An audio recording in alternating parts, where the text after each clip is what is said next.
awak. Awak yang tu lah. Jangan lupa subscribe channel kita. Tanda sokongan. Terima kasih.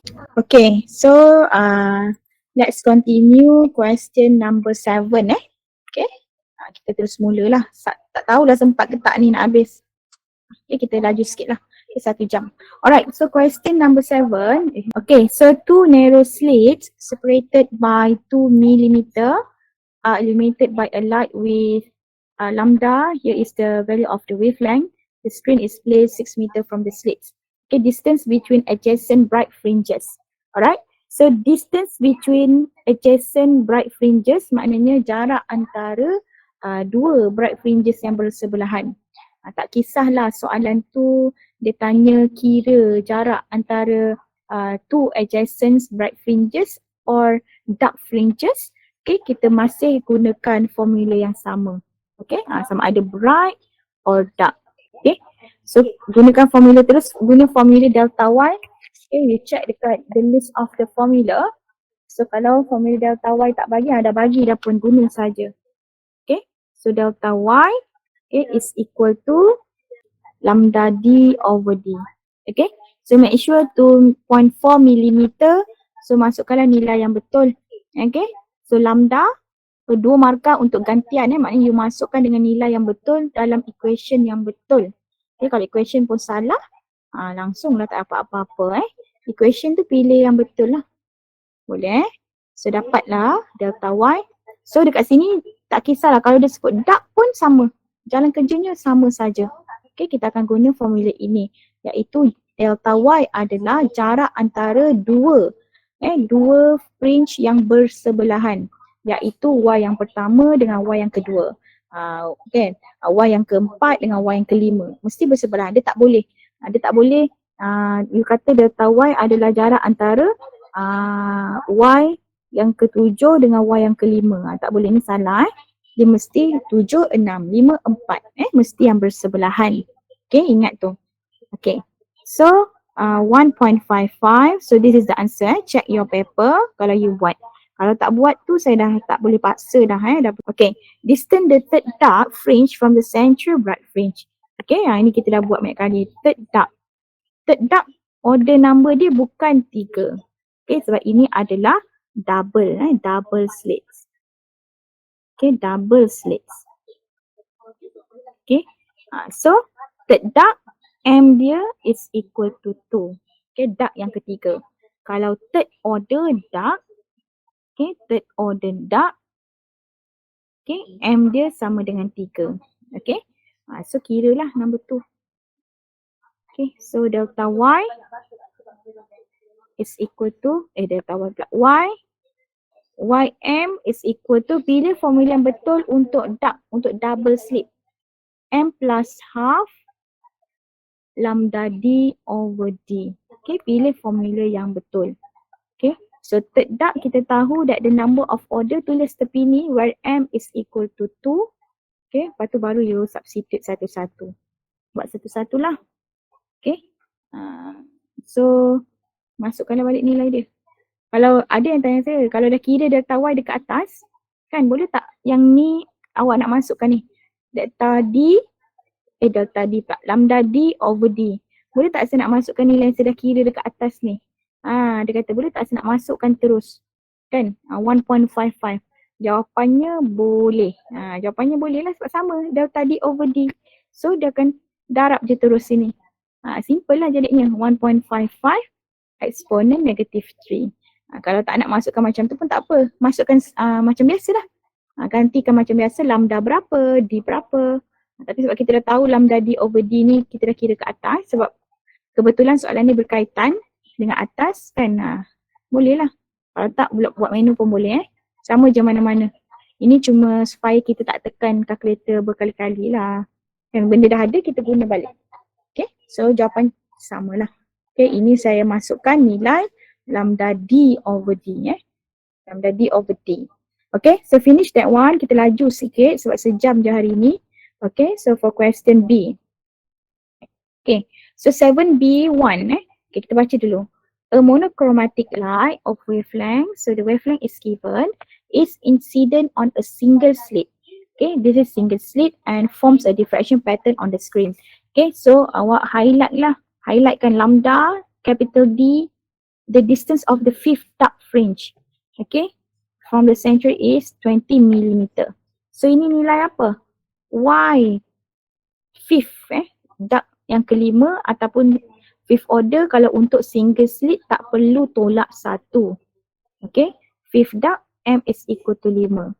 Ataupun dia kata fifth order dark pun sama je. Kalau untuk double slit yang kena tolak 1 kalau dia sebut fifth dark. Fifth dark M is equal to 4. Ingat betul-betul. Tapi kalau untuk single slit dia tak ada beza, sama ni.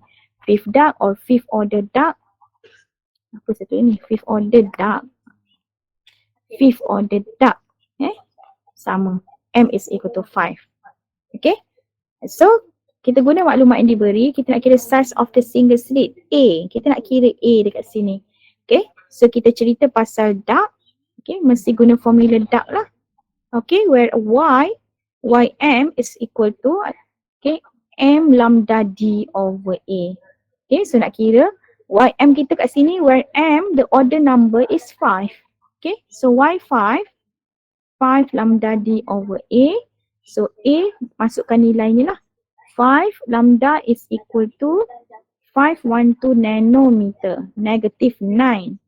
Okay, and capital D jarak antara screen dengan slit tadi 2 meter, bagi dengan A lah. Okay, A dia adalah berapa tadi tu? Dia sekira bagi dengan Y5 lah. A bawa naik atas, Y5 turun bawah. Okay, 20 mm. Okay, 20 mm. Okay, so dapatlah jawapan dia. A is equal to 2.56 times 10 power of negative 4 meter. Okay, so finish yang ini.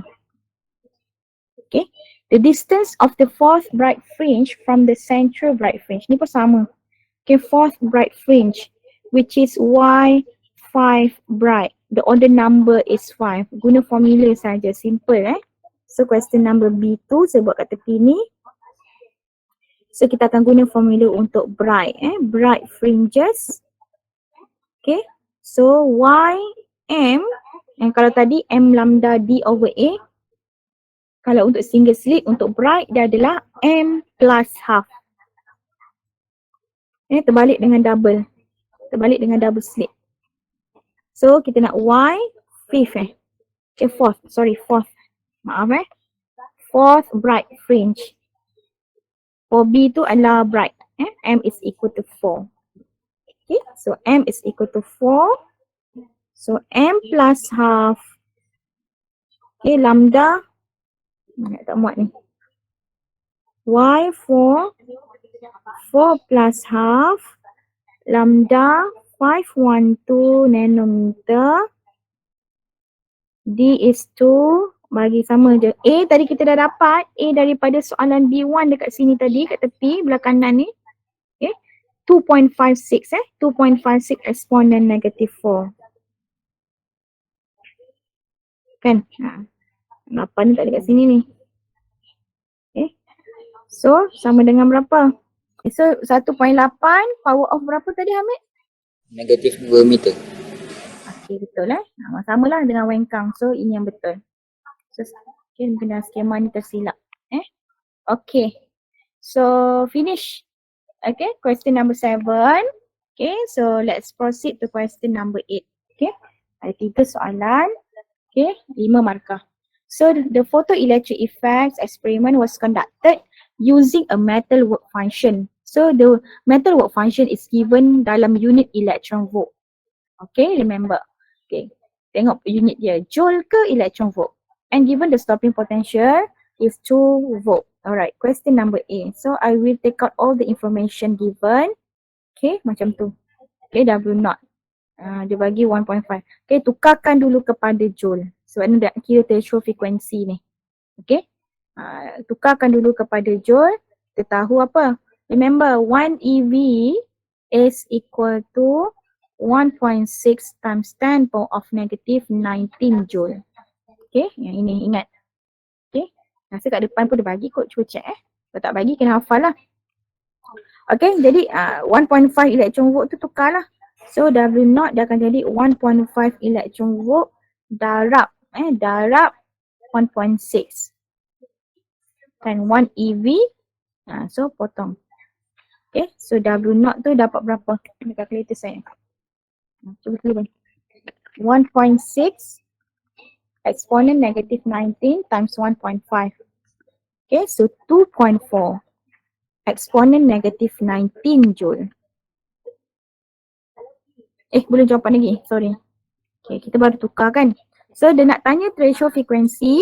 So formula W0 is equal to H. Okay, C lambda naught. H C lambda naught. Okay, so we will use this equation.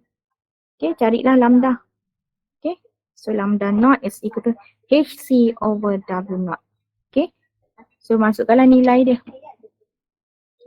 6.63 exponent negative 34 and then the speed of light over, okay, yang work function yang kita dah kira tadi.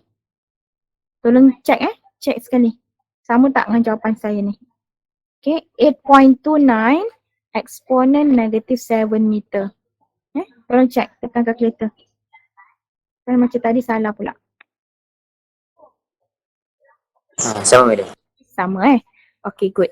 Alright, B, okay, maximum velocity. So we want to calculate V maximum. Okay, tulis dulu general equation. Tapi kita tak ada wavelength of incident photon kan. So kalau kita nak tulis macam ini pun, dia tak akan membantu kita lah. Sebab kita tak dapat nilai ni. Apa nama ni? Nilai ni. Ini HC over lambda ataupun HF kan. Kita tak ada frekuensi ataupun lambda of the incident photon. Okay. So tak boleh lah yang ni. Kita straight guna maklumat yang dah beri. Iaitu the stopping voltage is 2 volt. So kita guna maklumat, okay. After derivation, we know that kinetic energy maximum is equal to E, okay, the charge of the electron times the stopping voltage. Okay. So daripada sini kita boleh carilah velocity. Maximum velocity, jangan lupa square. Ini square ni yang kecil ni bila kinetic energy ramai yang tertinggal. Okay, saya dah tekankan kat situ. Okay, geram bukan tak boleh buat, boleh buat tapi you careless saja. Okay, 2 EV over M. Okay. Masukkan nilai lah. Square root, electron, the charge of the electron. Stopping voltage is given to, and the mass of the electron, check kat depan betul-betul, tulis betul-betul, tekan kalkulator betul-betul. Okay, so 8.38 exponent 5 meter per second. Okay, so this is the answer. Okay, tolong check. Okay. And then the wavelength of photons. Yang tadi saya kata tu. Ni, yang ni tadi. Incident photon ni dia tak bagi. Wavelength dia tak bagi. Frekuensi pun dia tak bagi. So dia suruh kita kira sekarang ni. Ini yang kita nak kira. Okay. The wavelength of the photon. Sekejap kita buat tepi ni pula. Kan sekecil-kecil ni kita buat. Okay. So untuk C. Okay, baru kita saya akan guna E is equal to W0 plus kinetic energy. So I will write the general equation first. So kita nak kira lambda, so dia akan jadi HC over lambda, okay, is equal to W0, kita dah tahu dah nilai dia tadi. Kan, nanti kita masukkan nilai dia. Kinetic energy kita boleh kira lah. Well, kinetic energy is equal to EVS. Ataupun you kata boleh tak saya nak guna kinetic energy half mv squared? Boleh, sama je kan. Sebab V kita dah ada kat bawah ni. Kan? So boleh je. So dia akan jadi berapa tu? Lambda is equal to HC over W0 plus EVS. Okay. So masukkan nilai dia. H dah dapat berapa? H kita adalah 6.63 exponent negative 34. C pun kita dah ada. Okay, W0 tadi kita dah kira dah tadi. dalam unit joule, ambil balik nilai dia.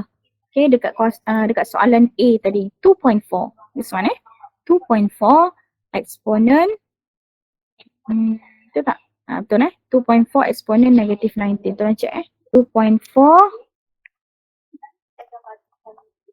eksponen 19 negatif 19. Plus E, the charge of the electron, 1.6 eksponen negatif 19 darab dengan stopping voltage.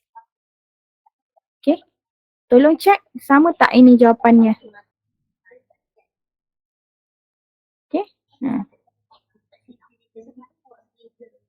3.55 eksponen negatif 7 meter.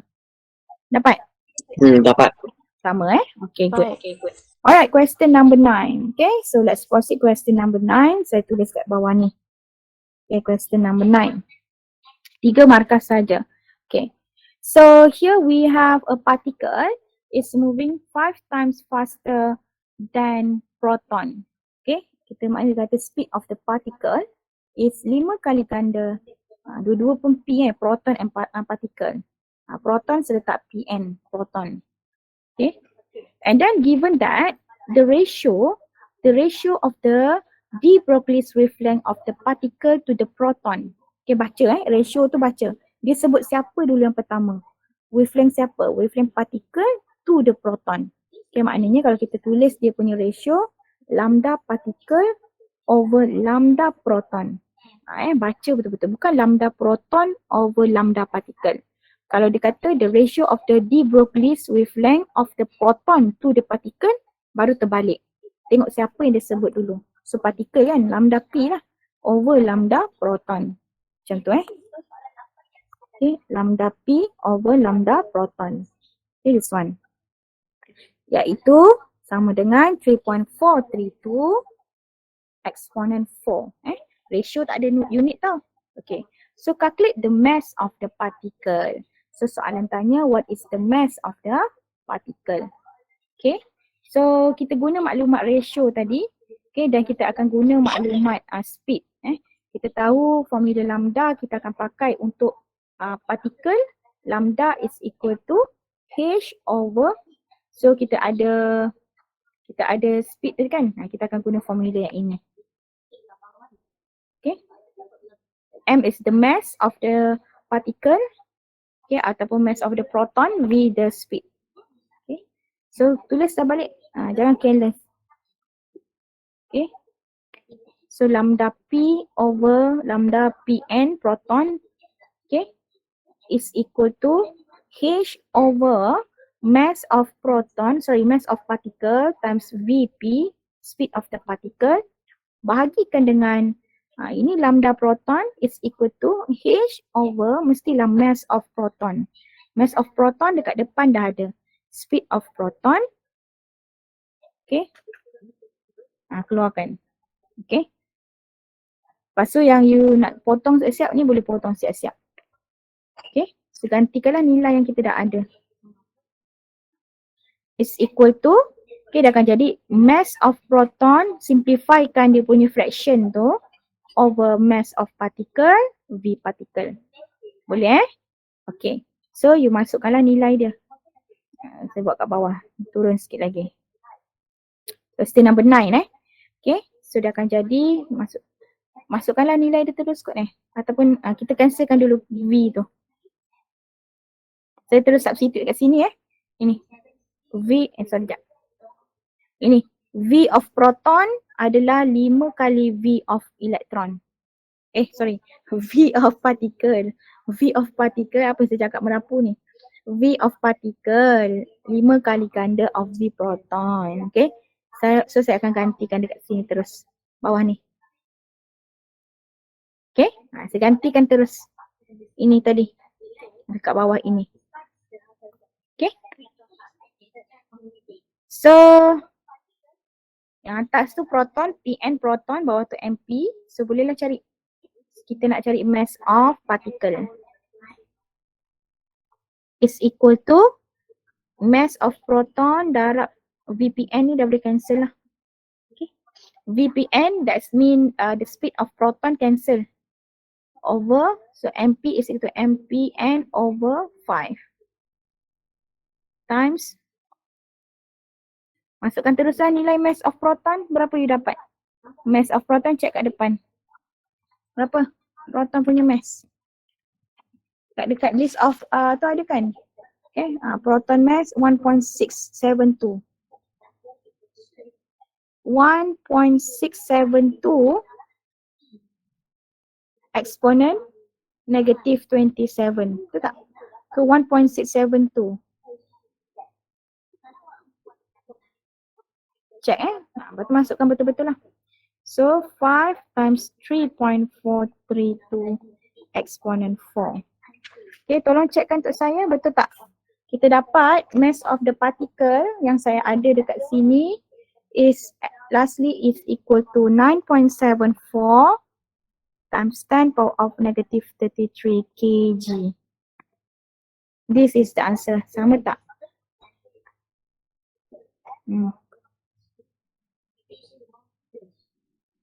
Sama ke tak sama? Sama madam. Okay, Chun. Okay, so now let's proceed to question number 10. 10A. 10A kita buat kat tepi ni. Tak muat belakang Bagikan sikit okay. 10A.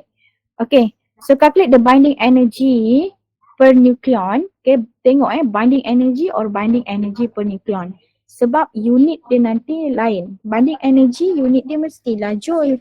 Kalau dia tanya binding energy per nucleon, okay, dia punya unit tu tengok ini dia dah minta kan, dia dah minta MeV per nucleon.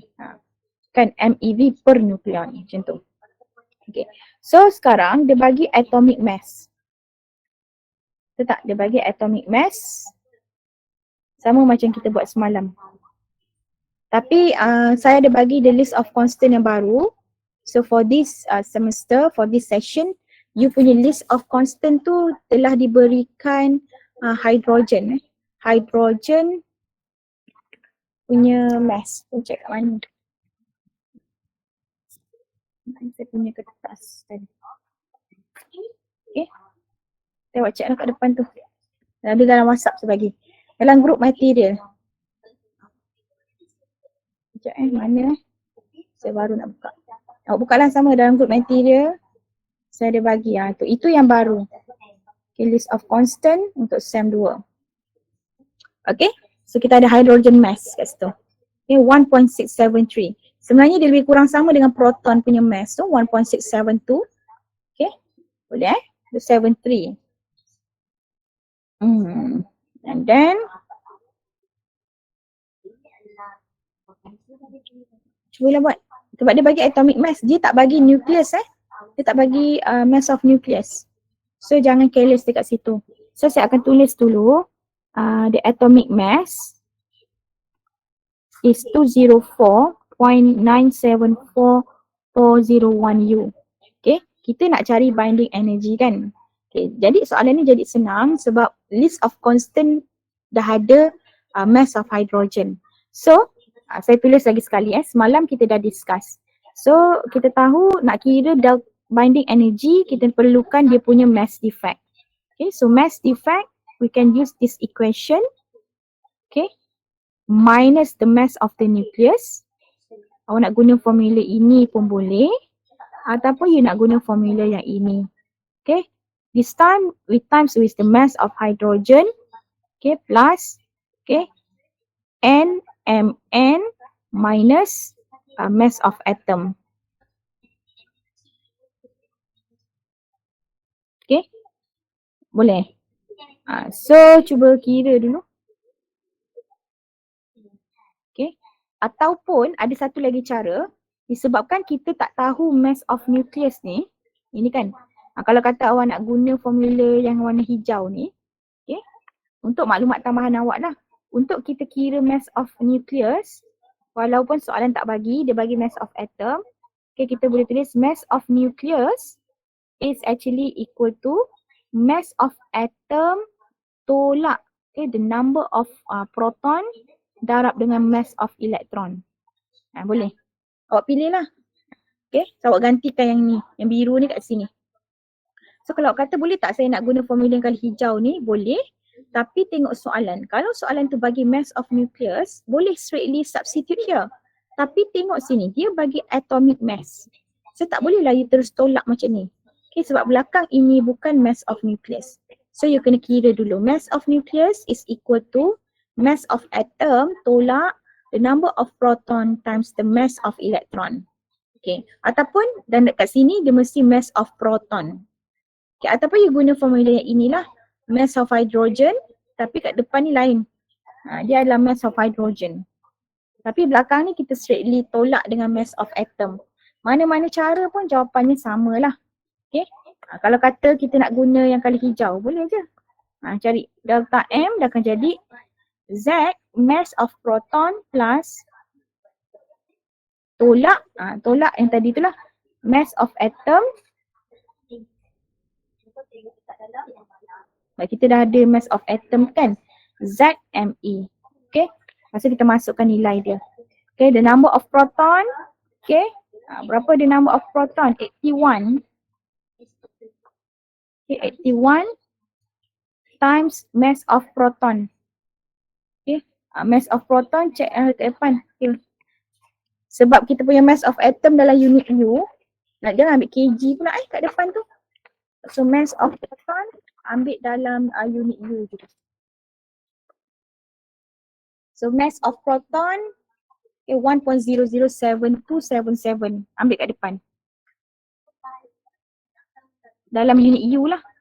Kenapa? Sebab mass of atom dia bagi dalam unit U. Kalau dia bagi dalam unit kg, baru you guna yang kg lah. So N the number of neutron tolak 205 tolak 81. Number of neutron. So you akan dapat 124.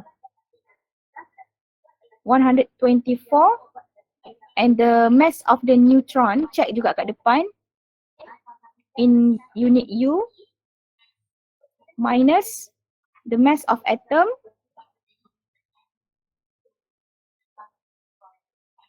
.974401 minus the number of proton 81 times the mass of electron. The mass of electron, let's take kat depan. 5.48 exponent negative 4U. 5.48, saya ambil kat depan list of constant tu. 5.48 exponent negative 4U. Okay.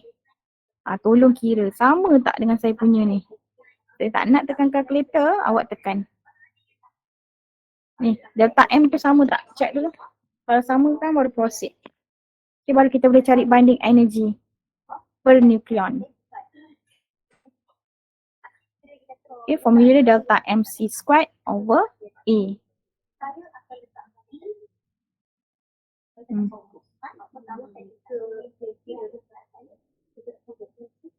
Cepat.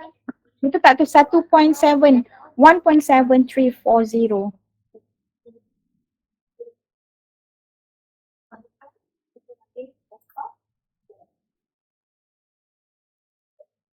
Tekan. Lepas tu kan bagi feedback. Madam, sama lah. Saya punya jawapan 1.733884. 1.7338. Okay. Boleh lah tu 1.733. Ambil awak punya lah 1.7. 1.73388. Okay, cukup ni Okay, lepas tu kira binding energy per nucleon. Mesti bagi dengan nucleon number. Okay, nucleon number 205 Tapi C squared tu delta M kita dalam U, tengok kat sini. Delta M kita unit U. So C squared kita ni kena ni lah. Dalam cancelkan U tu nanti. Okay, kena guna apa nama tu? C squared sama dengan 931. Sebab dia minta soalan minta nak jawapan dalam mega electron volt per nucleon. Okay, so 931.5 mega electron volt per U. So gantikan kat situ. So delta M tu kita masukkan. C squared tu semua tu lah. Kan sebab dia ada U ni tadi, kat sini U, kita nak cancelkan U tu. Darabkan dengan 931.5 mega electron volt per U over number of nucleon. Kan, so yang U ni dia boleh cancel lah. Ini kena ingat. Saya tak sure ada kat depan ke tak. Ada, kat depan pun dah ada. Kan, 1U equal to 931.5 mega electron volt per C squared. So C squared equal to 931.5 mega electron volt per U. Kat list of constant tu dah bagi, pakai je. Okay. So final answer yang saya ada dekat sini 7.88 mega electron volt per nucleon. Sama tak? Boleh? Sama madam. Okay. Okay, question number 10B. Okay, so let's list the question. Okay, so the radioactive nuclei have a lifetime. So saya akan keluarkan terus maklumat dia. 0.99 second. Determine the time taken for 25 of the nuclei to decay away. Okay, berapa masa yang diambil? Okay, berapa? Okay, untuk kalau 25% decay away, means that end final dia tinggal berapa? Akan tinggal 75% daripada its initial number of nuclei. Faham Maknanya end initial, this one is the initial number. Okay, initial number of nuclei. Okay, so kalau dia kata 25% nuclei decay away, yang tinggal berapa? Okay, final. This one should be final. Final number of nuclei left. Okay, yang tinggal. Okay, so should be 75% of N0, where N 75% kan. So 0.75 N0. N final dia sama dengan 0.75 N0. Boleh? Okay. So kita nak kira masa, kita boleh guna formula final number of nuclei is equal to N0 E negative lambda T, where lambda is the decay constant. Okay, masa yang kita nak kira ni, inilah T ni yang kecil ni. Ini yang T yang kita nak kira ni, dan yang diminta dalam soalan. Okay, so N, tapi sebelum tu kita kira lah dulu where decay constant, formula dia tetap ln 2 over T, okay, over lifetime. Okay, lifetime pula, over half-life. Okay, half-life. Okay, bagilah. Okay, lambda is equal to ln 2 over half-life. So berapa dapat tu? Masukkan nantilah nilai dia. Nak kira asing kat tepi pun boleh macam ni. Okay, lepas tu barulah kita masukkan N is equal to N0 E. Okay, N0 exponent negative lambda T. So N kita tadi kita dah tahu where 0.75 N0. Sebab initial number of nuclei kita tak tahu. Sebab tu kita nak cancelkan dia nanti. Okay, E negative 0.7 T. Okay, so ni boleh cancel. Boleh? So berapa dapat T? Pandai tak nak kira? Take ln kan? Madam, jawapan 0.41. Betul So betul lah tu. So ni E nanti bawa depan lah. Ln 0.75 should be negatif kan? Nanti boleh cancel negatif tu. Okay. So samalah dengan jawapan yang Wen Kang dapat tadi. 0.41 second. Maknanya dalam masa 0.41 second ni, okay, kalau pada asalnya kita ada N0, initial number of nuclei, after 0.41 second, okay, 25% of the nuclei dah decay. Okay, so yang tinggal hanyalah berapa? Iaitu 75% sajalah. Kan kita tak tahu berapa nilai dia.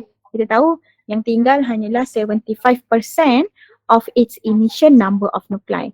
Jadi dia mengambil masa untuk decay 25%, iaitu sebanyak 0.41 second. Okay, so kita habis tepat pada waktunya. So itu je untuk hari ini dan untuk semester ini. Saya minta maaf untuk segala kekurangan dan saya doakanlah awak berjaya di mana saja awak berada. Okay, so thank you and good luck. Okay.